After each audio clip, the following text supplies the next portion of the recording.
J1 family, J1 family, grow bigger and stronger. Or do you believe that? Amen. Palapakan natin si Lord. Excited po tayong lahat na nandito ngayon. Kahapon, nung mag-umpisa na ho tayo, ay biglang sumakit ang aking tiyan.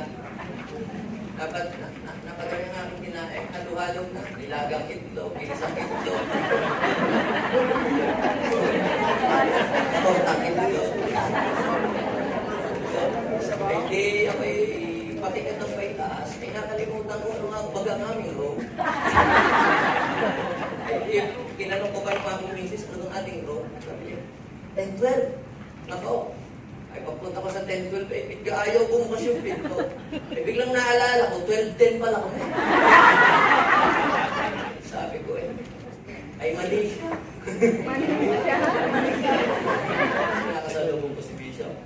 Sabi mag-isa, okay kayo.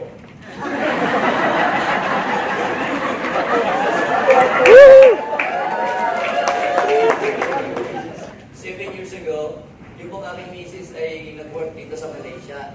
Sila po ay nag-start ng mga small group dito. 10 na din po sila.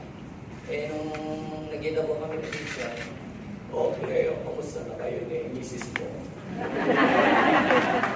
Nandun po sa Malaysia. Sabi po ni Bishop pauwiin mo na. Kaya pinauwi ko na lang po ang aking misis.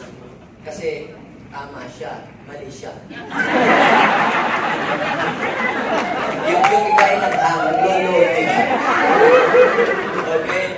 Sino po dito ang naniniwala na ang Diyos ay may layuning maganda sa kanyang buhay? Amen. Sabihin mo nga sa iyong katabi, I belong. I belong To the apostolic movement. to the apostolic movement. Hindi aksidente, mga kapatid, na tayo po ay napadalo sa PEP na ito. Bakit po? Dahil mayroong magandang plano ng Diyos sa iyong buhay. God wants you to become a part of this apostolic movement.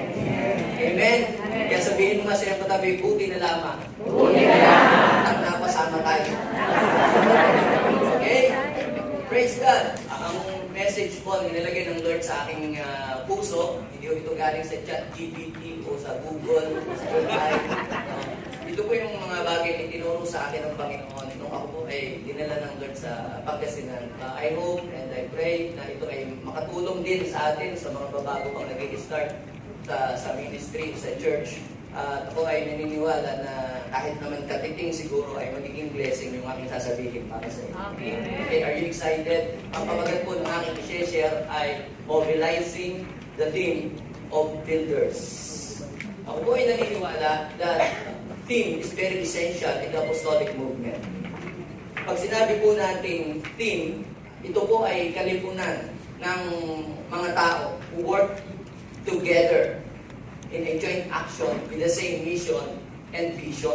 Pag sinabi po natin vision, vision is what you see. Mission is what you do.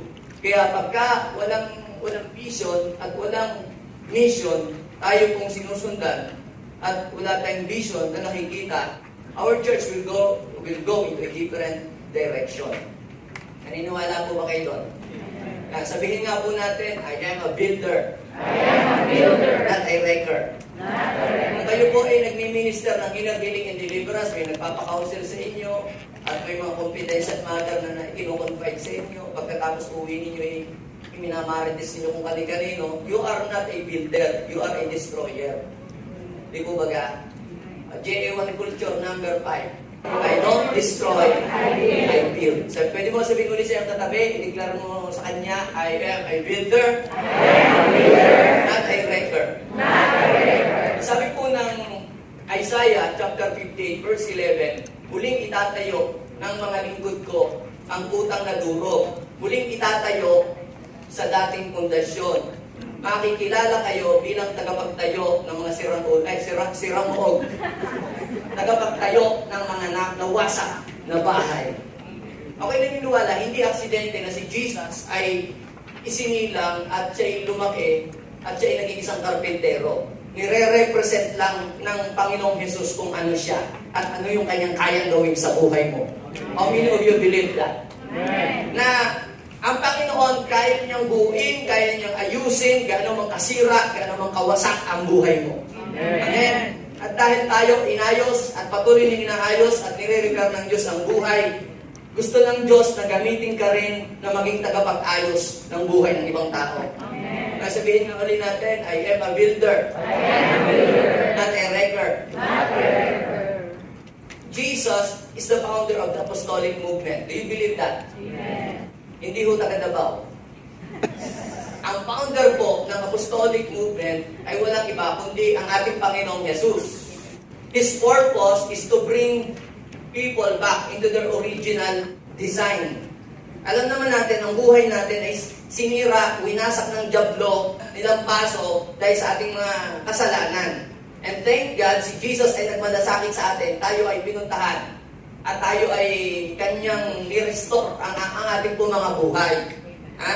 At nung po si Jesus ay pumunta po dito sa lupa, paano sinimulan ni Jesus yung movement, apostolic movement? Ha? He mobilized the team of builders and start the movement. Basahin niyo po yung Mark chapter 3, verse 13 to 15.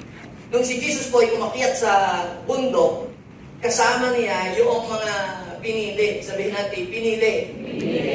Hindi pinili ng pastor. Pinili at saka yung sumunod sa kanya. At mula doon sa mga pinili, pansin nyo to mula sa kanyang mga pinili ay tumawag siya ng 12 na tinawag niyang mga apostol.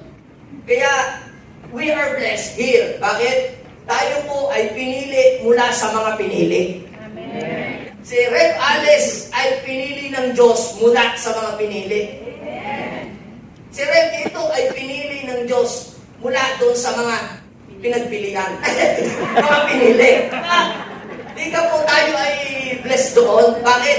Pinili na, tapos pinili ka pa. Amen? Di ba kayo napakaganda? Para ano daw? Para maging kasakasama niya at suguing mangaral at binigyan ng Panginoon ng kapangyarihan na magpalayas ng mga demonyo. Jesus' movement started from a small group. Di ba? Jesus' movement started from a small group. Hindi po sa isang malaking movement agad. Nag-umpisa muna sa isang maliit na kilusan. Kanya itong minute-to-day, kanya itong pinalakas, kanya itong tinuruan for 3 years. So kaya kung ikaw na nandito ngayon, ay maliit pa lang yung group na iyong hinahawakan, I am telling you, huwag kang ma-discourage. Bakit? Someday, yung small group will become a great movement. Amen. Amen. Ako po ay may cell group. Dati po sa bahay namin, 4 lamang po yung umahatid. Every Wednesday, alas 3, nagmi-meet po kami. Ang nangyari po, after 3 months, na-stop na po yung small group po iyon. Tanungin niyo ko, anyari? Dahil yung po aking mga sinesel group ay pumunta sa iba't ibang bayan, nag-start ng cell group, at yung kanya pong cell group ay ginawa pong church. Kaya sabihin mo sa iyong katabi, may pag-asa pa. Bakit? Dahil great things start from small beginnings. Lahat ng mga malalaking church, malalaking gawain, malalaking movement, lahat po yan ay nagsimula lamang sa maliit. I am telling you, kung maliit pa yung church mo yung hinahawakan, maliit yung small group na hinahawakan mo, I am telling you, you are in the right track. Bakit? Though your beginning was small, but your latter days will be very great. Ano po ang nangyari? E di, inulit ko lamang po ng inulit yung ganun pong mga bagay. For the glory of God, we have 24 churches sa Pangasinan, barangay, at saka po municipalities. Tumbay na po iyon. So kaya sabihin mo sa iyo, katabi, huwag kang mawawala ng pag-asa. Kung ikaw ay pumunta dito para ikaw ay humingi ng kapahayagan sa Panginoon, kasi noong una po, akala ko po talaga hindi po ako tinawag ng Diyos para po sa ganito pong gawain. Dahil I try my best, I try everything, pero wala pong nangyayari. Parang hindi ka ako tinawag ng Panginoon. Ako siguro pupunta na lang sa abroad, tapos magsusupport na lang ako sa mga church kung sinong gagamitin ng Panginoon. Pero hindi ko po alam, bago ka pala gamitin ng Panginoon, ikaw muna ay babasagin ng Diyos. The Lord will circumcise your heart before the Lord will use you mightily sa kanya pong gawain. Sino po dito ang gusto maging part ng apostolic movement? Bago po kayo maging kabilang sa apostolic movement, you will pass through the process of circumcision. Ikaw muna ay isi-circumcise ng Diyos. Alam niyo po baga si Timothy, bago siya naging kabilang sa movement, sa apostolic movement, basahin niyo yung Acts chapter 16 verse 3. Siya itinuli muna. Kaya bago ka maging kabilang sa apostolic, dadaan ka muna sa apostolic. Ay, basahin niyo yung verse na yun. Acts chapter 16, verse 3. Bago sumali sa movement, si Timothy, tinuli muna ni Paul. Kaya kung ikaw ay maramdamin pa, tampuhin, hindi lang nakamayan.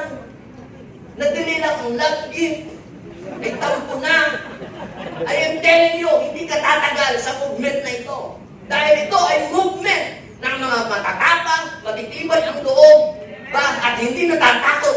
Amen? O, sino dito gustong sumali sa apostolic movement? Amen. Ay, alam niyo po ba, ang apostolic movement, ito ang motto ni Paul, I am ready not only to be bound, but to die for the sake of our Lord Jesus Christ. Kaya, kinakailangan mo muna may mamatay sa iyo. Mamatay ang iyong pagmamalaki. Mamatay ang desire sa mga material na bagay. At kailangan ay mabuhay lamang sa iyo kung ano yung ipinapagawa ng Diyos sa iyong buhay. Kung ikaw ay tawagin ng ating Panginoon. Now, ano po ba yung nangyari during the apostolic movement? What did the early church experience during the apostolic movement? May limang bagay po tayong kapansin-pansin na makikita during the apostolic movement. And if your church is walking in the apostolic movement, those things also will happen to your church. Ang limang bagay na ito ay mangyayari sa church mo. Kanino kayang church yun? If your church is walking in the apostolic movement, these 5 great things will happen to your church. Kaninong church yun? Sabihin mo sa mga limang nag-toothbrush, church natin yun.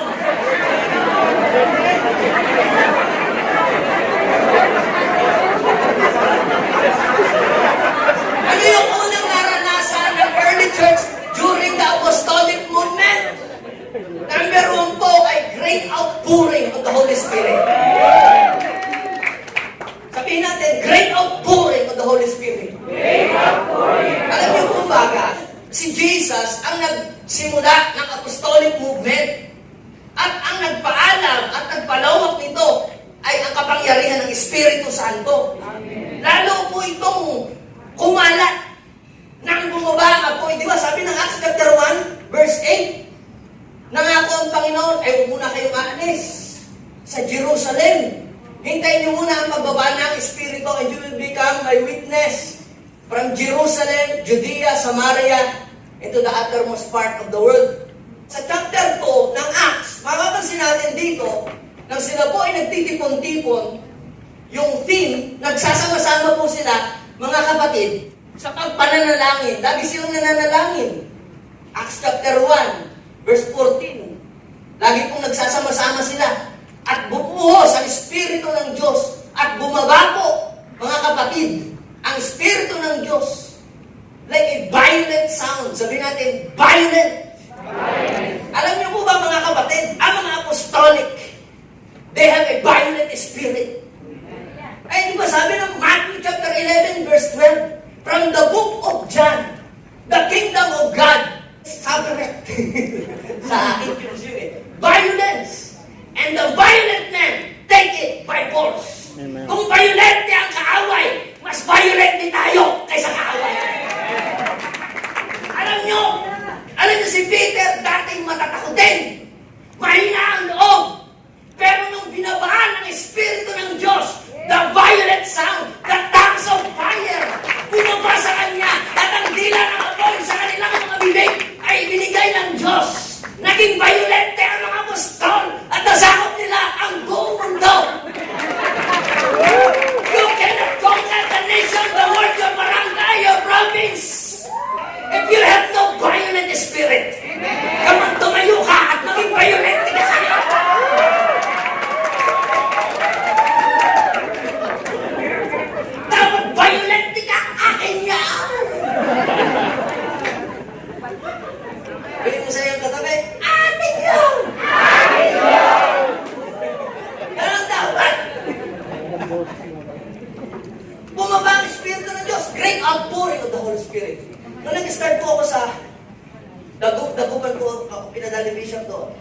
nag-start po kami, prayer, mga bata, elementary.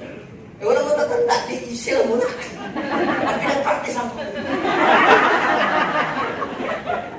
Habang kami huy nagkakanta, nagkapuspusan, bumaba ang Espiritu ng Diyos. Yung mga batang elementary na puspos ng Holy Spirit, nakakita ng angel.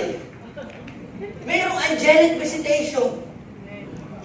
Nakakita sila ng pangitain.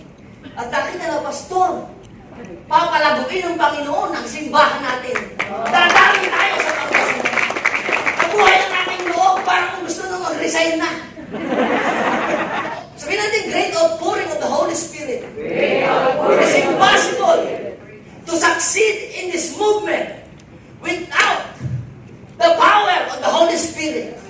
Ang magpapatagal, magpapatibay, at magpapapanatili sa apostolic movement ay ang Espiritu ng Diyos na nasa sa iyong puso. Harangan ka mo ng sibat, ng kamatayan, ng anumang hadlang na gawa ng kaaway, magpapatuloy ka. Bakit? You have the violent spirit coming from heaven. Hindi yung violating nananaga ha, naghahabol na kita, iba yun. Poses ka na noon. Ha? You must be violent in doing good things. Amen? Amen. Sabihin mo sa iyong katabi, let's be violent in doing good things. Sa palagay nyo, paano inaagaw ni David yung mga tupa doon sa bibig ng leon? Ano yung Mr. Bean? Di ba? Kaya sabihin mo sa iyong katabi, let's be violent for the glory of Jesus. Pangalawa ho, yung great signs, wonders, and miracles. Sa Acts chapter 5, verse 12, grabe ang miracle na ginawa ng Panginoon sa buhay ng mga apostol. Amen? Ang mga himala, may lumakad ng mga lumpo, yung anino, tumama do sa mga may sakit, gumaling. Ang dami pong mga miracles ang nangyari. Tapos, hindi lang yun. They have also experienced great harvest of soul. The church who are walking in the apostolic movement will experience a great harvest of soul. Amen. Yes. Basahin niyo yung Acts chapter 5, verse 14. Ano ba nangyari doon? Parami daw ng parami ang mga believers, lalaki at babae. Siguro kung may LGBTQRSTUV, baka pati yun, nadagdag. Pagdating sa Acts chapter 6, verse 7, hindi lamang mga ordinary people, hindi lang basta naniwala. Yung bang parang tagahanga lang na fans. Pagdating sa Acts chapter 6, verse 7, mga alagad, ibig sabihin disciple, not just a believer. All disciples are believers, but not all believers are disciples. Kaya sabi po sa chapter 6, verse 7, pati ho yung mga alagad, dumadami. Ano ba ang dumadami sa inyo? Believer o disciple? O disciple? Ha? Kaya pagka dumadami ang believers, naandi yan, pag nakakita ng mga nung sa punsod, mga kumakalus ko sa dingding, pag gumaling na, wala na. They are just believers. Pero ang mga disciple, kahit wala pang pera, wala pang blessing, nagpapatuloy, nagpapagamit sa Lord. Amen? At sabi, yun daw, mga inyong Pharisee, mga Jews, sila daw po ay nadagdag doon sa mga inililigtas ng Panginoon. Kahapon, na ating narinig sa preaching, day by day. Hindi day by day, ha? Day by day. Nadadagdag sa kanila ang mga nananampalataya sa Panginoon. Kita niyo po yun? Kapag pala ikaw ay lumalakad sa apostolic anointing, meron at meron talagang madadagdag ng mga tao Sabi ko, takot kasi pagkakaluluwa, kaluluwa lang yan. na nadadagdag sa ating church. Amen? Amen. So, another thing is great reverential fear of the Lord. Dahil daw po sa mga ginagawang mga miracles, ano ang sabi? Naghari sa puso ng mga tao ang matinding pitagan at takot. Nung merong namatay dahil sa pira, natakot na mangupit ang mga tao.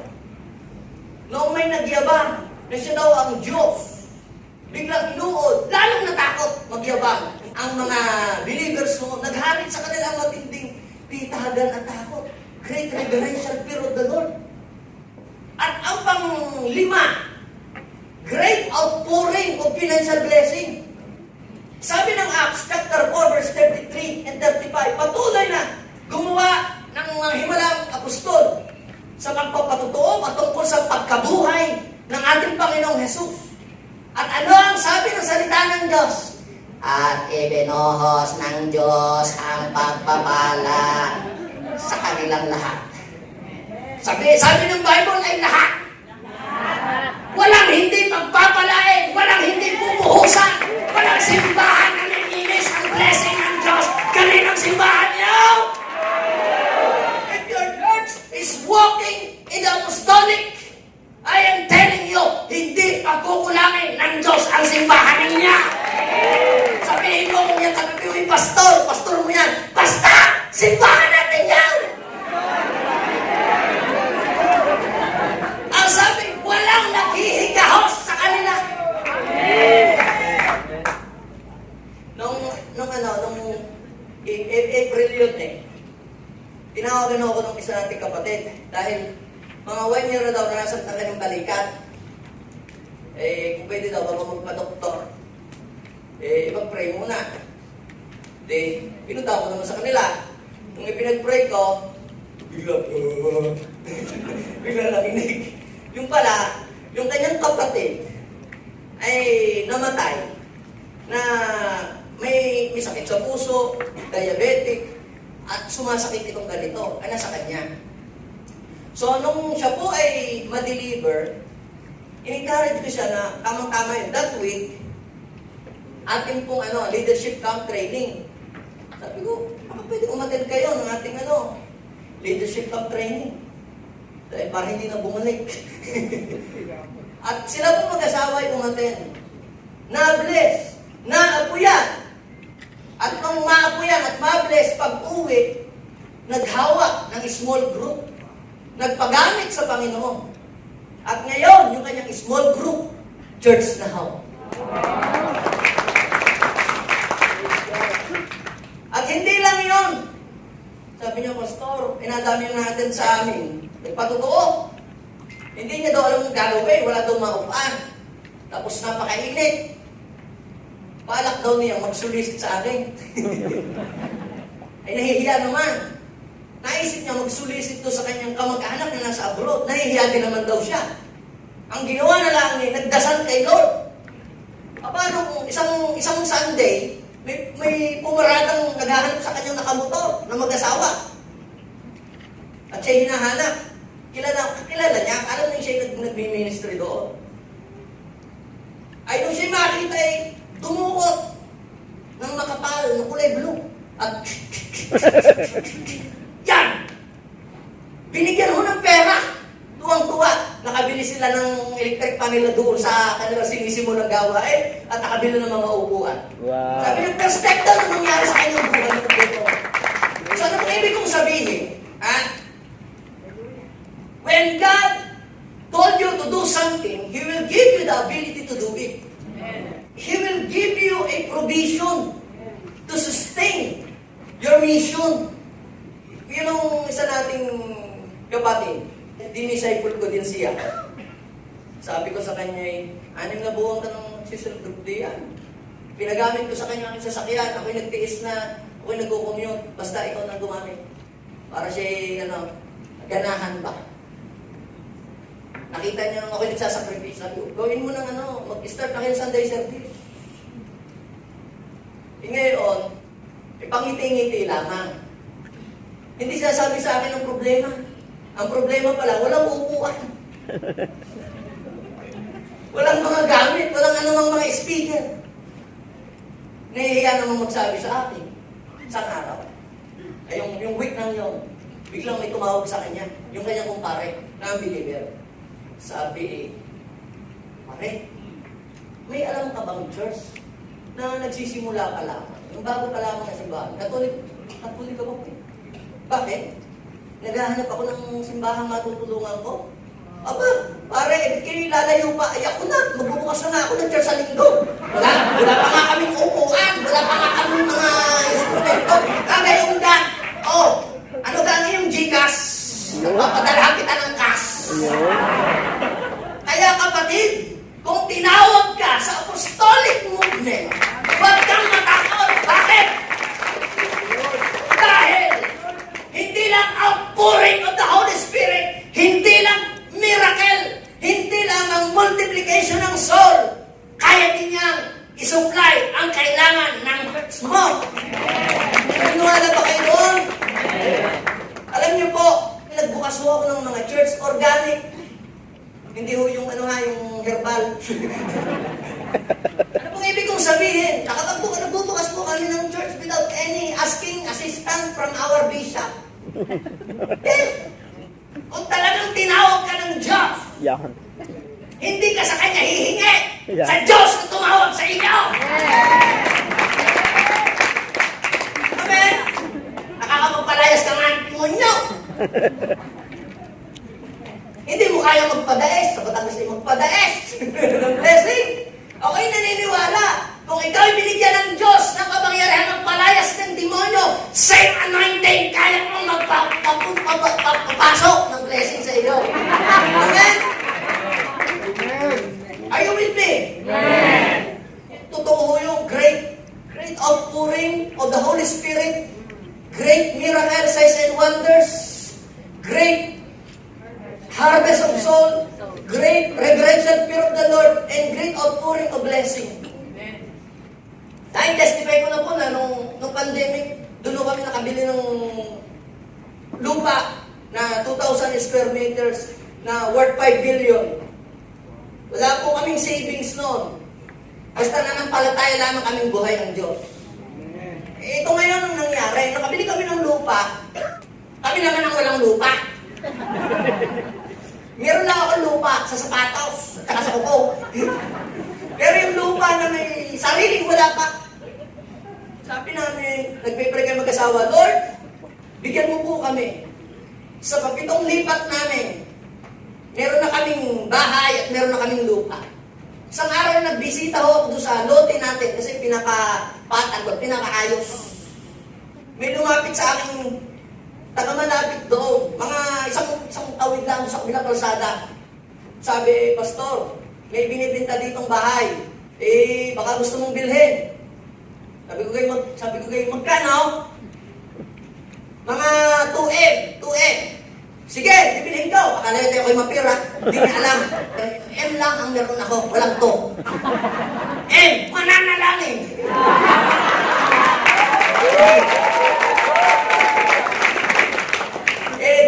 Kami. Nag-usap kami ng may-ari na.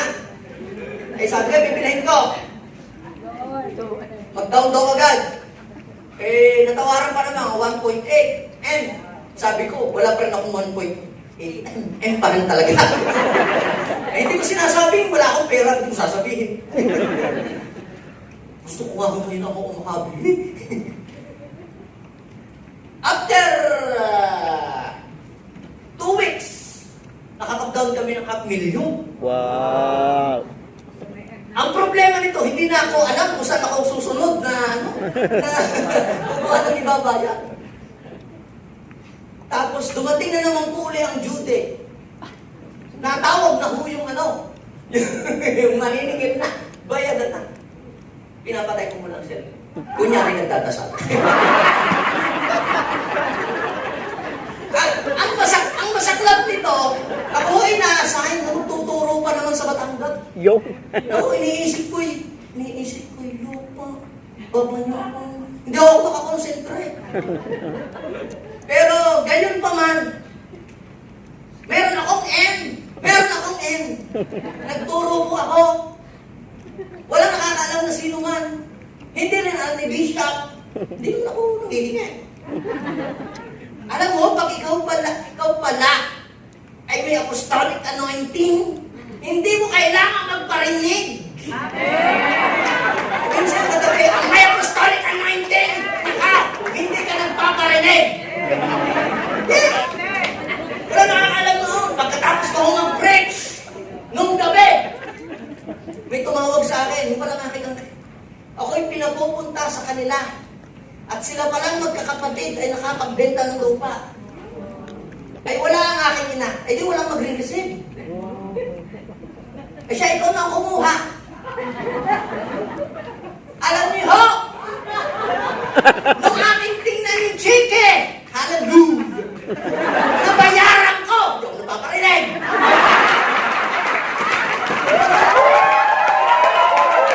Within that year, hallelujah, bumuhos ang great financial blessing. Nabayaran namin, nagkaroon kami ng lupa, nagkaroon kami ng bahay. Iniisip ko po noon, saan ko wala ba? Paano kaya ako? Babalak na ako kung pumunta sa London. Maglulot ako dito, tsaka maglulot ako doon.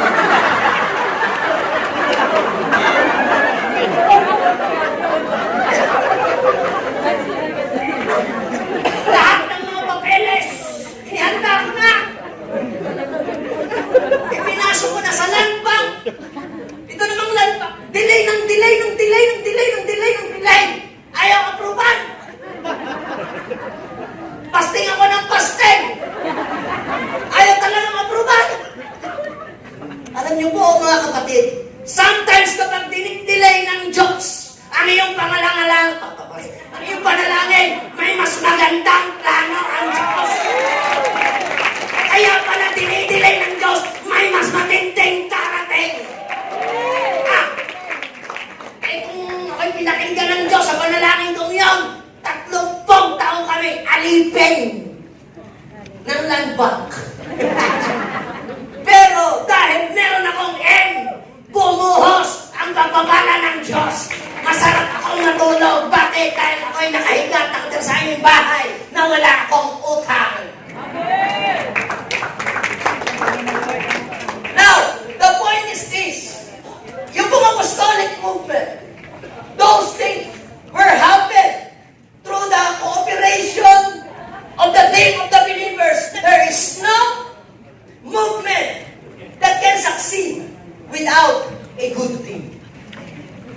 Kaya sabihin mo sa iyong katabi, I am a part of the team. Amen? Hindi ko lang alam kung ikaw yung tangkay. Basta, we are part of the team. Now, before the pandemic, ako na-influensahan na Rev. Eric at Rev. Tito sa ginagawa ng Panginoon sa kanilang church. Ako na-overwhelmed. And we started sa Pangasinan yung discipleship movement. Dami ko po na nakumbinsi sa mga school, mga kapatiran natin na mag-start sila ng small group. Nung po magkaroon ng pandemic, lahat po ng mga small group po namin yung nawala po lahat. Sino nagkagayon? Yes, hindi ko namin napuntahan yung school, hindi ko namin napuntahan yung mga barangay. Simple lockdown. Ang problema, nagkakaroon ng online. Nung tapos na ang pandemic, nalik na ang lockdown, nawili na ang mga tao. Sa online na lamang. At yun naman daw pareho din. At saka may small group pa rin naman sa loob. At bumalik na ulit kami sa default. Ano yung default? Yung ako na lang ulit ang nahayong mag-isa. Ang hirap pong magsimula ulit nung time na yun. Alam niyo ang ginawa ko? Ni-review ko po yung vision muli. Inulit ko ulit yung vision para sila ay magkaroon ng focus. At ako po ay nagturo ng series para makumbisi muli sila na mag-focus sa vision. Alam niyo mga kapatid, mga pastors, ito yung technique. If you want to bring your congregation to this movement, sa gustong direksyon na puntahan ng Panginoon, huwag mong gawing mag-isa. Use the power of the pulpit. Hindi yung kung ano na lang tinuturo. Kung ano lang marinig mo sa YouTube, yun na lang ituturo, nagandahan ka doon. Diagnose the condition of your church. Kung mahina ang discipleship, mag-series ka ng patungkol sa discipleship to create a momentum of discipleship sa iyong church. Kung ang sasakyan ay meron hong driver seat, ang pulpito ng simbahan, yan ang spiritual driver seat. Kaya nga dati, yung aming pulpito, lapat, ginawa ko na nga ang bilog ngayon eh. Nagturo ko ng reach out, nagturo ako ng saving souls from the hands of darkness, nagturo ko ng snatching soul from the fire, yung mga ganyan. Iniba-iba ko lamang, pero pare-parehas din naman ang punta. Hanggang sa nakita ko muli, unti-unti, gumana. Aba, may nagpipresenta na, may humahayo na uli. At alam niyo po, nakapag-create na po kami uli ngayon ng 5 theme ng church planter sa church po namin. And we are planning sa Dagupan before the end of this year, maging 6 yung aming theme ng church plan. Ang ginagawa ko namin, nagsiservice kami sa umaga. Kasi dati, ang service ko sa umaga ay umaga at saka hapon. Ang layo ng pagitan, nakakatulog na yung mga musician, pati mga natulong, tinatamad na, inaantok na sa hapon. At hindi na kami makalabas. Ang haba pa rin naman ng oras ng pinagpihintay. Pinagdikit ko yung first service, second service. At yung hapon, papakainin ko muna sila ng masarap. Tapos sa hapon, hayuhan kami, mga grupo, kung saan-saan mga barangay, mga tao. Alam niyo po, napansin ko, pag ang pastor pala ay humahayong mag-isa, if you are going na mag-isa ka lang, humahayong mag-isa, para kung namimingwit, nakakahuli ka rin naman. Pa-isa-isa. Pero pag ikaw kayo ay team, para kang naghahagis ng lambat. At nagulat ako, kahit hindi ako kasama, mga kapatid. Ang dami pong nahaharvest. Hindi pa isa-isa, dalawa-dalawa. Community, barangay. Alam niyo po mga kapatid, napakaganda pala na meron kang team sa iyong church. Kung wala ka pang team, now is the time to mobilize the team of builders to become a part of this apostolic movement. Are you following me? So, anong gagawin natin? How to mobilize a team and convince them to the movement? So, meron ako limang bagay na inilagay ang Lord sa heart ko na ginagawa ko po. Una, ito, recognize the potentials of the people that God has given to you.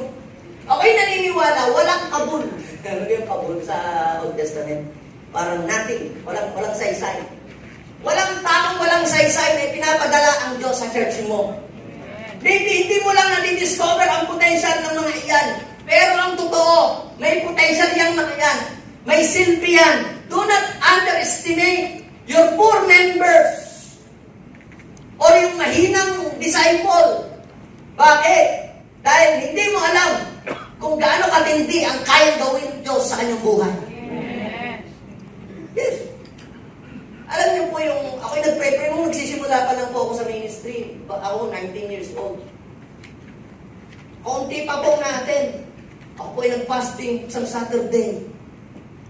Nung Monday, meron hong pumunta sa aming church. Galing pa ng Bicol. At naghahanap ng simbahan.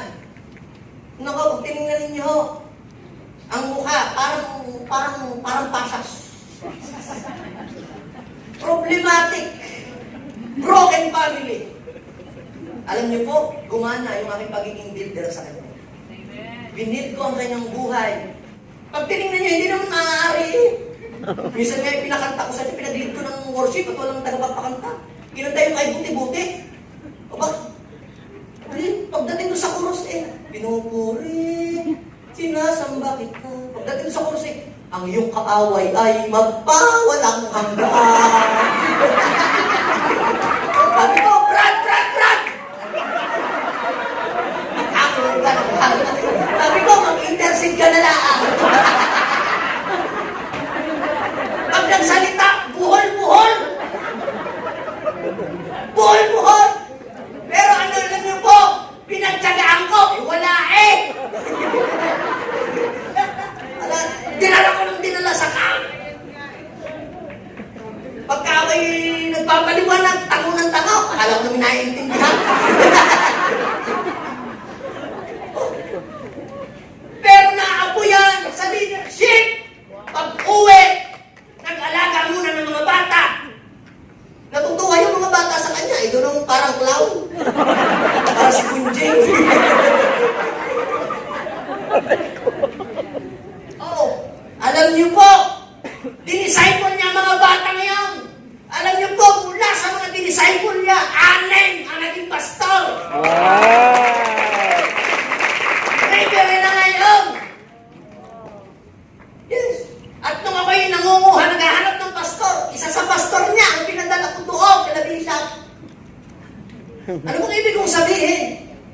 Do not underestimate the potential of the people that God has bring to your church. Okay lang kung mahirap yan. Payamanin mo. Mas magandang patutuo yun. Nagsimula po ko sa church, walang mga may sasakyan. Hirap ang membro sa aking panangungutang. But I preach faith, I speak life, I give hope to them. Hindi ako nagsermon.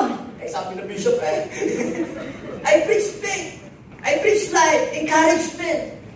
Alam niyo po, yung mga disciple, nung aking disciple, yung iba ko naging architect, naging accountant, naging teacher. Grabe naging professional. At yun naman pong dating mga mahihirap na amin pong naturuan. Ngayon, may mga doktor, may mga accountant, may mga teacher, may mga engineer, may piloto. Wow! Minsan nagpe-pray tayo, Lord, magdala ka nga ng mayayaman din. Payamanin mo yung mga taong pinapadala sa iyo ng Diyos. At pag yun ay nag-bless na, tutulong yun ng tutulong ng walang hinihinging kapalit. Nagpadala nga ng mga tagatulong. Kaya na'y nagkaroon ng gayaan. Ay dahil ko. Ay wag na. Ganun din lahat. Are you following me? Kung mahihirap po ang inyong miyembro, okay lamang po yun. Bakit? If you have the apostolic anointing, yung mahihirap mo miyembro. 10 years from now, 20 years from now. Amen? Kaya ang problema namin sa amin ngayon ay parking lot. Yung isang pamilya na dating hirap sa buhay, tigi-tigi sa anak niya ng sasakyan. Yung isang taon sa utang, I speak faith, I speak life, I always declare pagpunta sa kanila. Ngayon, meron ng resort at nagpapastor na rin. At isa siya sa number 1 na nagsusupport sa church. Nagbukas ng church, hindi hinihingi kay Bishop ang support. They can stand and finance on their own. Are you following me? If you had the apostolic anointing, kapatid, kung ano yung nadaloy kay Bishop, dadali din yun. Alam niyo, God, so from our church, may isang kusing, hindi sila nabigay.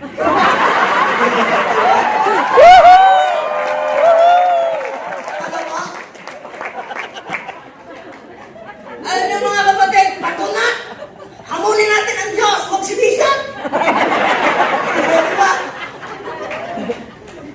O kayo ay magbubukas ng church. Okay ba? Ilang taon pa ba ako? Nagtatagal pa? Okay. Hanggang pagbalik ng Panginoon. Kung kayo po ay magbubukas ng church at sasampu pa lamang naman ang miyembro, huwag muna kayo agad mag-full time. Yun muna ang aking suggestion ko lang naman sa aking sarili. Ha? Muna. Dahil si Bishop ay gayon din eh. Dati po ako muna. Pag ikaw magninegosyo, magre-resign ka agad sa trabaho at magninegosyo ka agad. Kaya mo kang isustain nyo, hindi pa nabangon ang negosyo. Pag kaya nang tumayo ng iyong business, then, kaya nang i-supply ang pangangailangan, pwede mo nang iwanan na yung trabaho. Pero kung hindi pa, at parang malunggay ang simbahan, pipitasin mong babago wala ang naulpot ang dahon, pitas ka ng pitas, eh walang lalagong malunggay. Kung ang kaya pa naman ng ministry ipamasahe, magtsina ka doon. Magtrabaho ka muna. Amen? At huwag mong pamroblemahin si Bishop kung anong pagpasweldo. Yes. Kaya pinabayari. Ito nga, problema mo nga na 10,000, kaya 1,000,000, sa kuryente pala ang yaw. Di ka? Sayang, ng apostolic anointing na naraw ka, kung hindi mo mapaganahin. Are you following me? Yes. I'm a living testimony sa inyo. Dahil nag-start kami ng mga churches, nag-produce ako ng pastor. Hindi ako nahingi. Bakit? Hindi ako nagyayabang. I'm just shifting you the secret. Huwag muna agad mag-full time kung hindi pa kaya. Amen? Yes. Totoo po yun. Kayo nga ang mga negosyante sa mundo. Hindi, by faith. Tama yun. Hindi naman ibig sabihin ng wala pa rin ng palataya. Hindi mo pwede sabihin doon sa pipilihan mo ng bigas. By faith. Yes. I believe in your faith, but we need cash. Diba? Ayun. Nasa nag-aakog ako yung parang nakalayo na. Yung mga disipulo ni Jesus, sa dami ng rabbi during his time, walang nakapansin kay Peter, kay Andrew, kay James, kay John. Sa kanilang potential, sino lamang ang nakapansin? Mark chapter 1 verse 17, sa mga fishermen na yun, si Jesus. Kasabihin mo, mapalad ka. Hindi ka man napansin ng CCF, hindi ka man napansin ng DCF, hindi ka man ng F. Napansin ka ng bishop dahil sa kinumbit ni Lord. Sabi, come to me, and I will make you become a fishers of men. Kung kaya niyong mangisda, kaya rin siguro naman ninyong magtawag ng mga tao.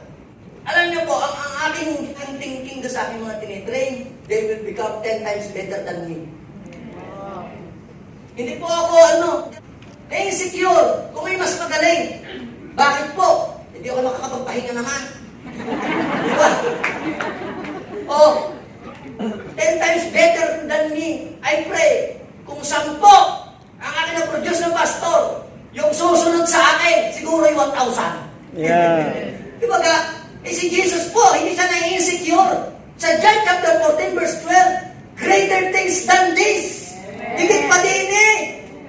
Mabuti na lamang at yung ating bishop ay hindi insecure pag may magaling na yung ibang mga bishop, ikaw mo lang. Ikaw ay tataling kita sa negros, sa matanis, doon sa walang tao. Makakay yung masapawan.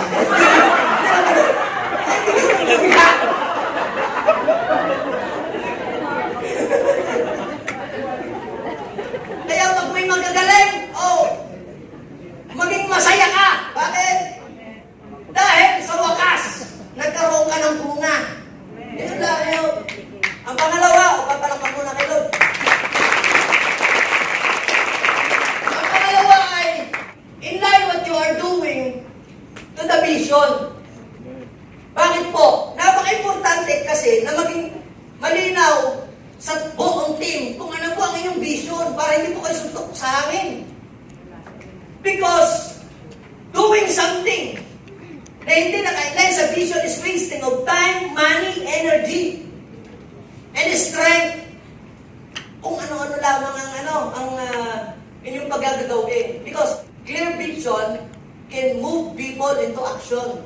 At si Jesus, in-inline niya ang lahat ng kanyang magagawa. Kaya sa loob ng 3 years, na niya yung kanyang mission eh. Dahil nag-focus lamang siya doon sa vision. Pag binasa niyo po, yung Mark, chapter 1:35, at saka yung Luke, chapter 4, verse 42, hanggang 44, parang magkaparehas lang yun eh. Meron ako napansin doon, diba?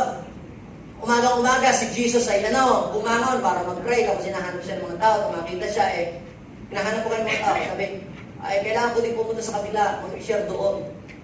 Alam ni Jesus, ang kanyang ginagawa, hindi siya gumagawa ng hindi in line doon sa vision. Tapos doon sa 42, doon sa Luke chapter 4, 42 hanggang 44, hinahanap ko kayo ng lahat.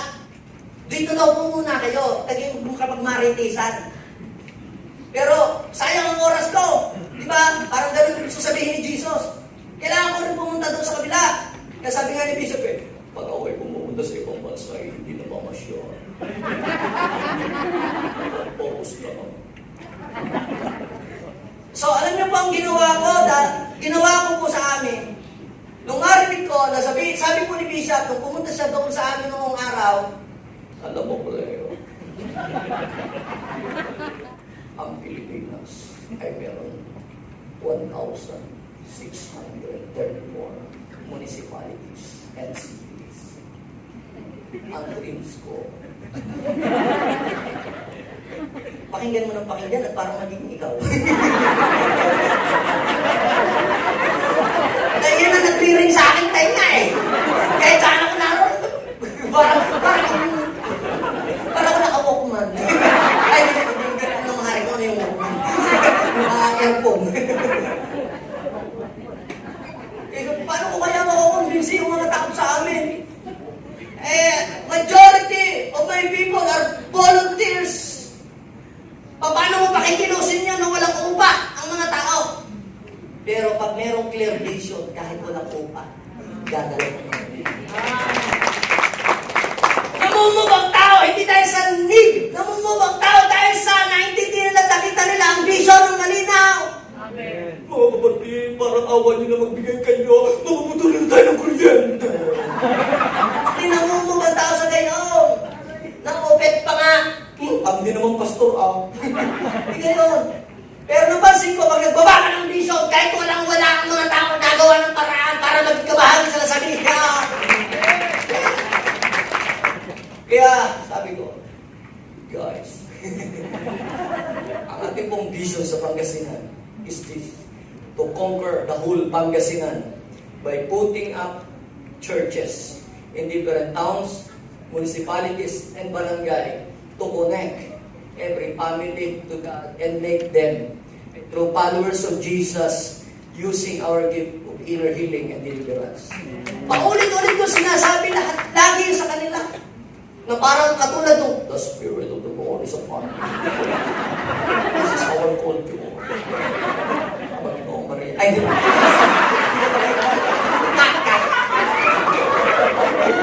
Lagi kong sinasabi, pag iniimbitahan ako sa mga satellite churches namin, lagi kong sinasabi yung vision.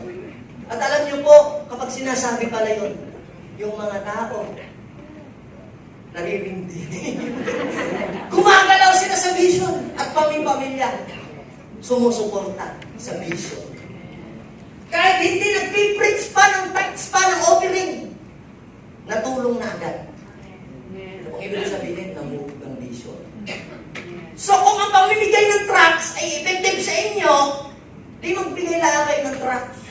Pero kung tinatapon din lang naman sa kanal, pag ibinigay, bigay na ng grocery o kaya ayuda. Baka matulong kayo yun. Kung yung 24-hour singing and dancing, nakakapagpapulpil ng vision na making disciple of all nation, gawin nyo lang lagi. Pero kung nauubos lang ang inyong kuryente, na wala namang fulfillment doon sa making disciple of all nation, baka kung pwedeng ibahin. Amen? Si Jesus, mga kapatid, ang kanyang ginawa, ang kanyang kinilos, connected lahat sa vision, pati yung mga alagad. Huwag kayong pupunta sa huwag kayong pupunta sa mga hintel, huwag kayong pupunta sa Maria, hanapin yung mga walang tupa ni Israel. Yun ang mga disciple, ganun din. Nung dumadami na mga mananampalataya, yung mga Hellenist, yung mga followers ni Helen Lela, na Hellenist. Nung araw, nagkakagulo dahil sa pamimigay ng ayuda. Bakit kayo pati pagbibigay ng ayuda? Papagawa pa ng mga apostol. Kaya ka naman, pati kayong kulay ng kortina, timpla ng Diyos, ipapatikin pa sa inyong reverend kung okay na ang lasa. Hindi kaya nyo ng desisyonan nyo. Kaya na rin, pumili kayo sa inyo ng mga may kakayahan. At sila'y aming i-aapoy. At kami, magko-concentrate kami sa prayer at sa Word of God. Nag-focus sila sa vision. And because of that, nag-grow ang gawain. Ang isa sa problema, kaya hindi nalago ang church, ay hindi dahil sa walang ginagawa ang pastor. Kundi gawa ang pastor na hindi naman connected sa vision. Napapagod lang. Marami pong activities, pero hindi fruitful. So, pang-tatlo, create a positive environment to your team. It should be inspiring, motivating, and encouraging. Nung 16 years old ako yung napapasama ko doon sa meeting. May church kasi sa amin na malapit doon sa amin. Doon ako na-attend nung high school pa ako. Dito lang ako naging J1 nung nasa Batangas na eh. Abay, ba't gayong pastor? Pag nagpapatawag ng meeting sa kanyang team, naku, kamusta gaho pag kayo ay nagpapatawag ng meeting sa inyong team? Masisir na naman tayo. Open puro. Mga ganun. Kaya yung may nagdadahilan ng kunyari busy, hindi na pupunta. Bakit mapapahihalaan eh? Naku, pag nagmi-meeting, laging ba yan? May instance ka akong naghumad na yung pastor. Yes, totoo yun. Ang away sila. Lagi. Hindi lang naman dapat yung nagpapacilitate, pati naman yung dumadalo din. Dapat naman tayo yung mag-contribute din ng magandang atmosphere. Naalala ko nung nagsisimula pa lang ako sa J1. Ganda-ganda ng meeting, ganda ng takbo, may mga pasaway doon. Na wala kang, hindi ka gaganahang umatid ng meeting. Ngayon, nagkaroon ng apostolic movement na wala lahat po yung mga yun. Gumanda ang flow. Ngayon, pag meron kang leader na i-encourage ng pastor, dalahin mo lamang sa Batangas sa meeting o mapapaibig ng magpastor. Bakit? Sa ganda ng ambience, sa ganda ng atmosphere, ang environment very encouraging, very motivating. Ewan ko na lang.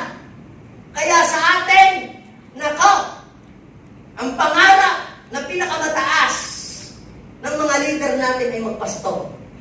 Tama ga? Ay sa ibang church na aking napuntahan noon, nako, isinusumpa nila na sana hindi na lang sila nagpastor. Paano ka na may nagsisimula pa lang kung sa atin The Spirit of the Lord is now upon me. Sa kanila pagpapaumpisa pa lamang ng sermon mga kapatid. Grabe ho si Satanas. Kami ho'y nakutulan ng ilan. Kami ho'y walang makain. Pagka ganun ang mga preaching, walang magandang environment at sinong gaganahan na dumalo sa gayong simbahan. Magaling pa yung manood na ng YouTube. Mag-subscribe kayo sa akin. Don't skip the ads. Create a positive atmosphere to your team. It should be inspirational, motivational, motivating. Si Jesus, kahit nagtuturo siya ng pagwakas ng mundo, nakaka-encourage. Yung mga pastor, tinatakot. Pagka mayroong mga palamig-lamig, magtuturo ng pagwakas ng mundo. Si Jesus, pag nagturo ng pagwakas ng mundo, ng mga pangin, may encourage ka. Dapat mangyari ito, pero matuwa kayo. Malapit na ang reward. Di ba na ganon? Hindi kahit nakakatakot yung kanyang itinuturo, yung mga tao inspired, di ba? Kahit nakakamatay, yung humayo, nakakatakot, malaki yung reward, may 100 fold dito sa lupa at eternal life papapitin sa langit. Ngayon, kaya kahit merong problema, merong mga pagsubok, meron silang encouragement na dala-dala. At gayon din si Paul, ang kanyang ginagawa. Nung minsan siya po'y na-stranded dahil yung kung kanyang sasakyan sinasakyan, na-stranded sa laot. Yung mga tao nakapaiyak na. Buksan na. Abay, 16 pala. Yun na, ang huling buhay nila. Pero ang ginawa, hindi nga sila nga makakain eh. Kita nyo yung mga taong may fear, hindi na nakakain. Pero pinalakas ni Paul. Kumain kayo. Guys, kain kayo. Think yourself. Ngayon, at di kayo sabi, lumakas. Sabi ng Acts 27. Basahin niyo po yung 36. Hindi mo wala naman ipinakikita. Yan ang nakalagay. At lumakas daw po ang kanilang loob. Nung sila ay makakain. Now, ano kung sabi ko? Yung una, ulit. Recognize the beauty of the people that God is giving to you. Pangalawa ay align what you are doing to the vision. Ang pang-tatlo, positive environment. Huwag laging, open forum.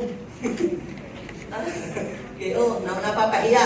Kaya lang pala papaminting, sincere muna. Nalit lang yung musisya, agad di ka! Trima! Yung pala naman kaya, nalit ginapos ng kanyang ama. Hinintay lang makaalis at pinagkakalas ng talik. Tapos ginulpi mo pa. Sermon na nga ng nanay, tsaka tatay, sermon pa pagdating sa simbahan. Kaya anong nangyari? Nakakawala namang gana, umatid sa meeting. Lagi na lagi to. Pero alam niyo po, kung saan merong kalakasan, merong encouragement, doon ang mga tao, tuwang-tuwang pumunta. Kahit 5 bundok, o gano'ng kalayo, pupunta yun. Bakit? Dahil nakakahuli ng kalakasan. Diba? Ano pa? Pang-apat, be consistent in doing God's mission. Consistency is one of the keys for success. Kung gusto mong maging successful sa gymnastic, you must be consistent. Kung gusto mong maging successful sa iyong career, you must be consistent. Kung gusto mong maging successful sa ministry din, lalo na, you must be consistent. Kahit parang feeling mo ikaw ay tinatamad, ituloy mo pa rin. Bakit? God is doing something even you see nothing. Nasubukan ko minsan, pagod na po ako, pero kailangan kong pumunta sa Lingayen. Mapapahiya ako pag walang tumayong church sa Lingayen. Noon. Minsan nga ako, sumayo ko sa pinapagamit ko yung aking sasakyan sa ibang, para naman ganahan sa humayo. Pero ako'y nagko-commute. Minsan ako'y nakatulog. Lumampas ako ng isang bayan. Nung simula, dalawampu, habang natagal pakaunti, biglang naging naging isa na. Pero punta pa rin ako ng punta. Kahit isa na. Ayun pala, inaabangan lang akong umabsent. At pag umabsent, wala na. Pero alam niyo po, na-encourage, kapupunta ko ng kapupunta because of my consistency. Nagpagamit po, nagkaroon po ng pastor, ng gawain po sa Lingayen. Tsaka may church na. 100 na po. So ano pong ibig kong sabihin mga kapatid? You must be consistent in doing your mission. Si Jesus, pinaalis na ho kay Herodes. Sabi doon sa Lucas chapter 13, verse 31-33, ay sabihin sa lalaki niyo, ako'y nagpapalayas ng ngayon ng demonyo at kami papagaling. Bukas ay hindi namin gagawin. At sa tatlong araw ay tatapusin namin gagawin. Pero kaya kailangan kong tapusin namin ginagawa ngayon at bukas ang makalawa. Jesus the same yesterday, today, forever. Alam mo niya, si Jesus ay consistent. Kung ano yung ginagawa kahapon, ngayon, bukas, tuloy-tuloy na paghihimala ang gagawin niya, hindi natatapos. Kung naghihimala kahapon, di ngayon, at saka bukas ay ganoon pa rin. Amen? And then last, yung pang-5, give you people a break. Kaya ako mag-break na. Kung nagugutom, ipakainin. Kung napapagod, ipagpahinahin naman. Yung kunyari na may naisipag, lagi na lang yung pinag-uutosan. Offer a good refreshment, paminsan-minsan. Minsan meron na ako nakausap na taga-ibang church, magaling pa ako sa inyo at ang binubusog ninyo ang inyong mga leader at saka mga worker. Isitasyon namin ang mga pastor huwi. Namin huwi ko na pagtawag ng pa-prayer, fasting, pa-prayer, hindi mo lang nagbibigay ng paros kaldo. Kaya din naman kayong mumalngal para sa simbahan. Nakakutong ka naman. Huwag na ho natin gayahin si King Saul. Walang kakain, hanggang hindi tapos. Diba? Kaya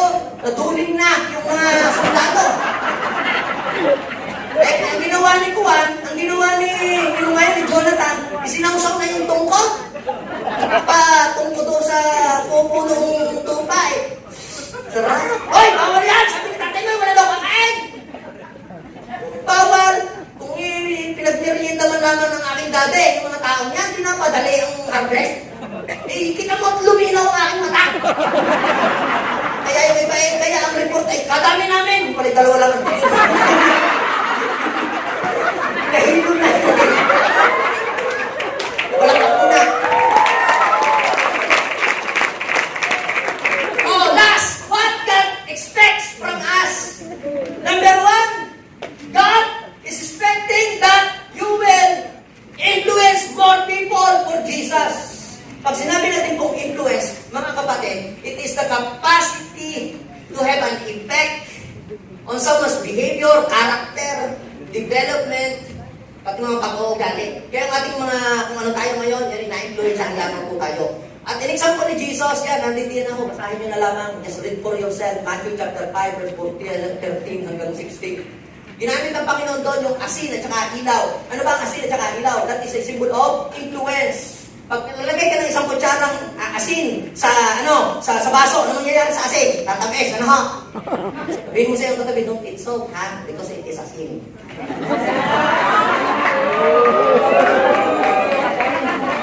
Ano ba ang salt? Ano ba ang salt? Symbol of influence. It preserves, it purifies, and it adds flavors. Ano naman yung light? Kahit gano'n kadilim ang kwarto, pag sinwitch on mo ang light, biglang nag-disappear ang dilim.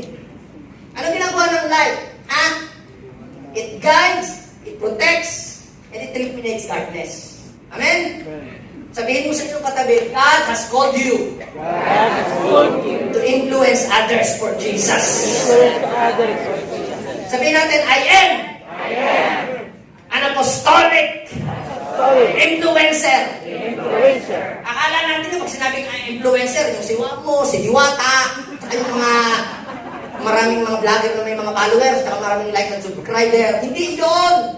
Ang mga God's influencer na bago ang buhay, kinikilusan ng Diyos, may salata ng Diyos. You are God's influencer. Amen? At pangalawa, na ina-expect ng Diyos, God is expecting that you will create an impact to this world. Tingnan mo yung katabi, may impact ba yan? O impacto yan? Yes, tingnan ninyo.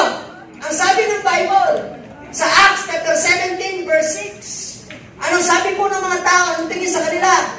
This man who had turned the world upside down had come here also. Siguro sabi ng mga tibuhin sa Kwan, sa Malaysia. Oh, guys, this man who had turned Batangas upside down have come here also. When Bishop opened the ministry in Batangas City, our Bishop turned Batangas upside down. When Rev Ito opened his church in Rosario, Rev Ito turned Rosario upside down. At yung Rosario ngayon, hindi na Rosario, Porcelas na. Tayo ngayon, mga katungtong dito, let's declare, we will turn Malaysia upside down. From Malaysia will become Tamasya. We will turn Malaysia upside down. Hindi nagis ng iba, naghang na naman. From Malaysia into Tamasya. Come on, tayo, ang mga God's influencer dito. At ito, ang panghuli. God is expecting from you that you will spread the apostolic fire.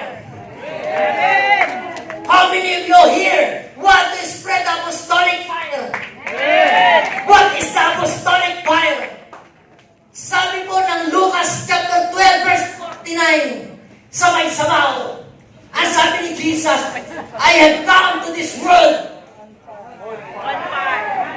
to bring, to set the world on fire. We will set the world on fire for Jesus. And I wish it were already burning. Sabihin mo sa nilang, oh, my church is already burning.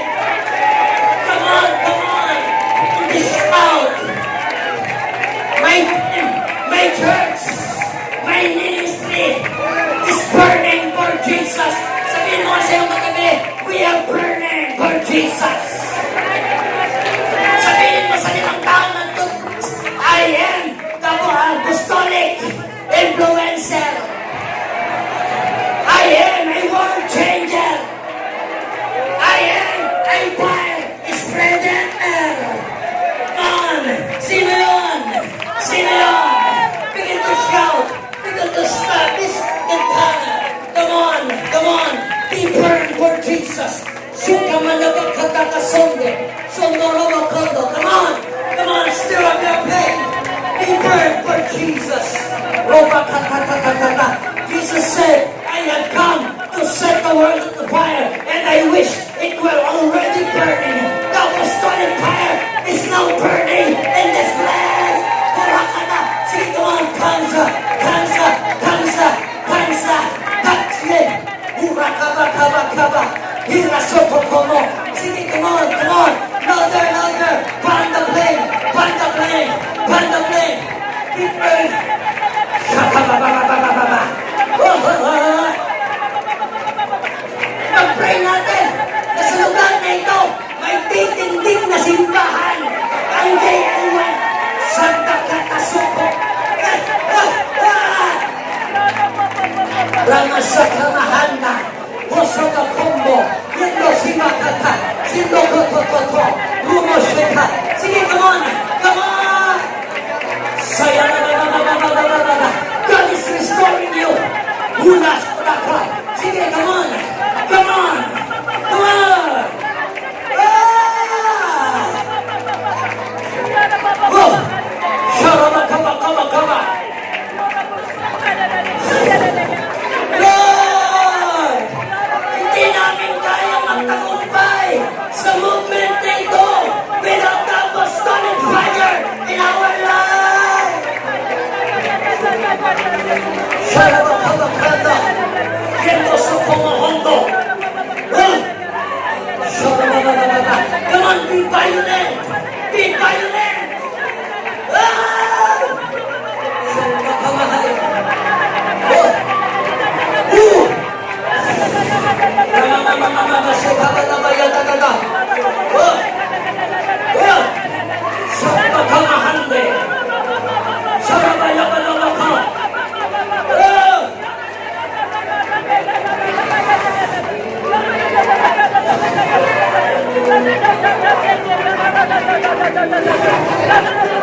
Jesus!